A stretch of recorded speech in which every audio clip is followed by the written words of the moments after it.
จะเป็นเพราะไม่มีเธออยู่ข้างฉันฉันจึงได้มองโลกนี้ไม่สดใสอาจจะเป็นเพราะไม่มีเธอเคียงข้างฉันจึงต้องทนเหงา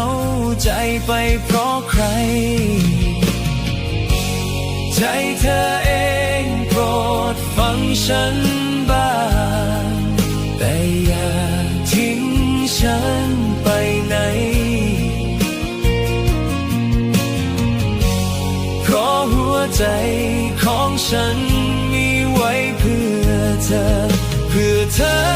คนนี้คนเดียว